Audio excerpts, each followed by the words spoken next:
নমস্কার, আমি অনির্বাণ বাংলার রাজনীতিতে আপনাকে স্বাগত। আজকে একটু কথা বলবো চাকরিহারা অযোগ্য প্রার্থীদের নিয়ে। এই অযোগ্যদের নিয়ে সবাই একটু কম কথা বলছে, যোগ্যদের ব্যথাটাই সবাই শোনাচ্ছে এবং সেটাই স্বাভাবিক। এই অযোগ্য চাকরি প্রার্থী যারা যারা টাকা দিয়ে চাকরি কিনেছেন, এখন যেন সমস্ত দোষ সবাই এদের ঘাড়ে চাপিয়ে দিচ্ছে। সমাজের কালপ্রিট বানিয়ে দিয়েছে এদেরকে। সমাজ আজকে এদেরকে কালপ্রিট বানিয়ে দিয়েছে। আদতেই কি তাই? তারা কি এতই অযোগ্য যে সমাজ তাদেরকে কালপ্রিট বানিয়ে দেবে? একটা কথা ভাবতে হবে, যখন কোনো রাস্তা নেই, কোনো রাস্তা বেরোচ্ছে না, বছরের পর বছর পরীক্ষা দিয়ে অপেক্ষা করা ছাড়া আর কোনো রাস্তা বেরোচ্ছে না, তখন যদি কেউ সাজেশন দেয় যে অমুক দাদাকে টাকা দিলে বা অমুক দিদিকে টাকা দিলে তোমার এই কাজটি হয়ে যাবে, তখন আপনি কি করবেন? আপনি একজন সাধারণ মানুষ হিসাবে আপনি কি করবেন? আপনার সন্তানের জন্য আপনি কি করবেন? আপনি বলবেন যে টাকা দেবো না? আপনি কি তখন অন্যায়ের বিরুদ্ধে লড়ার চেষ্টা করবেন? তখন কিন্তু আপনি অন্যায়ের বিরুদ্ধে লড়ার চেষ্টা করবেন না। কারণ বামফ্রন্টের জমানায় কিন্তু এই একই ঘটনা দেখা গেছে। মানুষের কিন্তু একটা হ্যাবিট আছে যে হ্যাঁ, যারা বামফ্রন্ট করেছে তাদের ঘরের কিন্তু সবাই স্কুল মাস্টার, তাদের ঘরের কিন্তু সবাই চাকরি করছে। যারা বামফ্রন্টের হোল টাইমার ছিলেন তাদের ঘরের কিন্তু সবাই স্কুল মাস্টার, তাদের ঘরের কিন্তু সবাই সরকারি চাকরি করছেন। কি করে সম্ভব? কিছু না কিছু যোগাযোগ আছে বলেই সম্ভব হয়েছে। তো তৃণমূল যখন এসছে, তো তৃণমূলের সময় সম্ভব।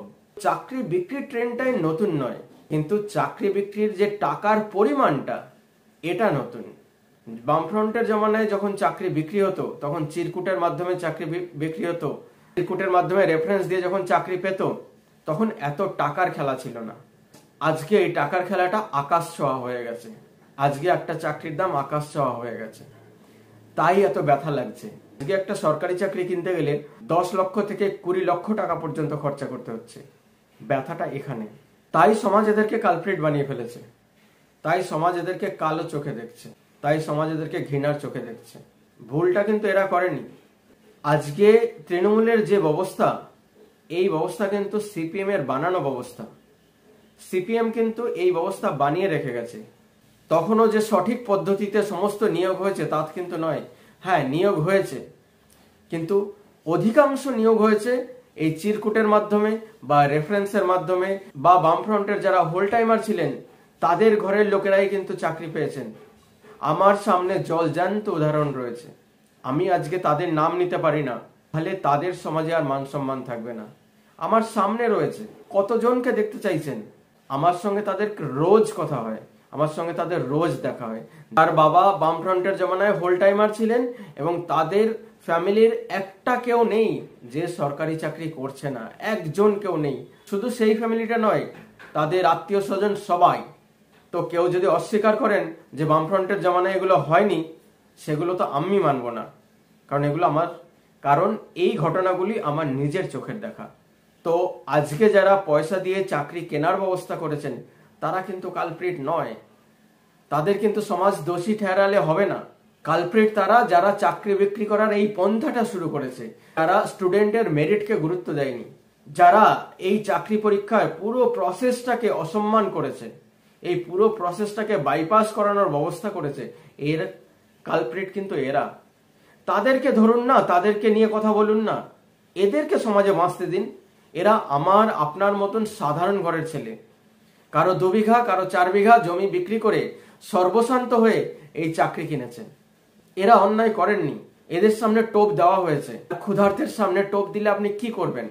আপনি নিজে ভেবে দেখুন তো, আপনার সামনে একটা এরকম অপশন আসলে আপনি কি করতেন? আজকে যে অযোগ্যরা রাজনীতির চক্করে পড়ে গেছেন, এরা ভাবছেন তৃণমূলকে সাপোর্ট করলে বোধহয় দিদি আমাদের চাকরিটা বাঁচিয়ে রাখবেন।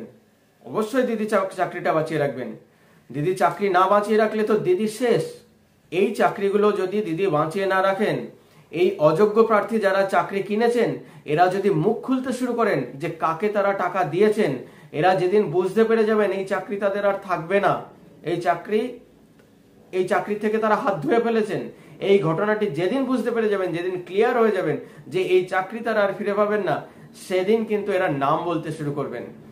সেদিন তারা স্থানীয় নেতার থেকে যে যে পয়সা নিয়েছেন সবার নাম বলতে শুরু করবেন।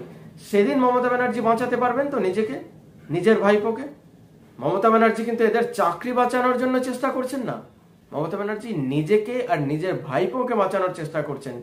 জানেন এই লোকগুলো, জানেন এই সাধারণ অযোগ্য চাকরি প্রার্থীরা যদি মুখ খোলে তাহলে আমি শেষ, তাহলে আমার ভাইপো শেষ, আমাদের দুজনকেই তাহলে জেলে সারা জীবন কাটাতে হবে। তার জন্য মমতা ব্যানার্জি এই অযোগ্য চাকরি প্রার্থীদের সমর্থন করছেন। না হলে মমতা ব্যানার্জির কিছু যায় আসে না এই অযোগ্য চাকরি প্রার্থীদের সমর্থন করার জন্য।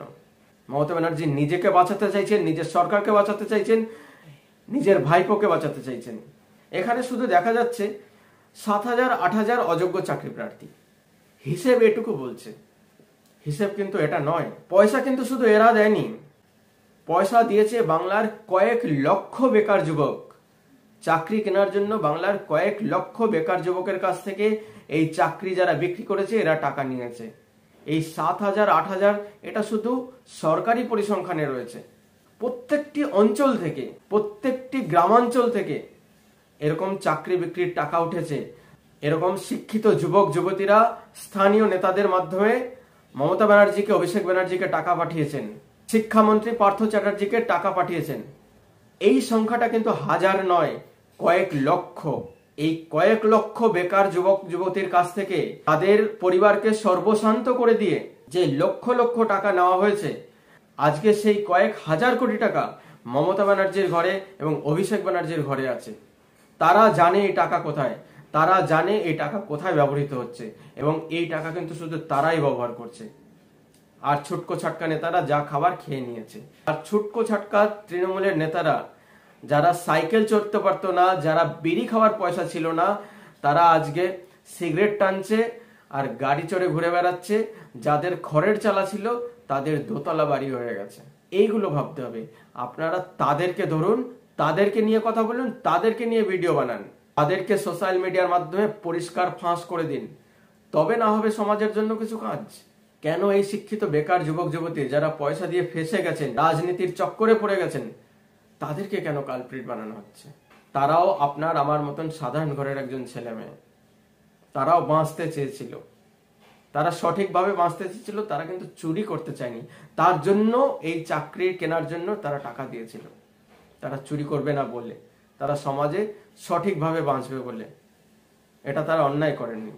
ধরতে হয় তাদের ধরুন যাদের খড়ের চালা থেকে দোতলা হয়ে গেছে, যাদের বিড়ি থেকে সিগারেট হয়ে গেছে, যাদের আঙুল ফুলে কলা গাছ হয়ে গেছে। বন্ধুগণ, আমার এই ভিডিওটি এবং বিশ্লেষণটি কেমন লাগলো কমেন্টের মাধ্যমে অবশ্যই জানান। আর উৎসাহ বর্ধনের জন্য লাইক করুন, শেয়ার করুন, সাবস্ক্রাইব করুন, সঙ্গে রাখুন, দেখতে থাকুন বাংলার রাজনীতি। ধন্যবাদ।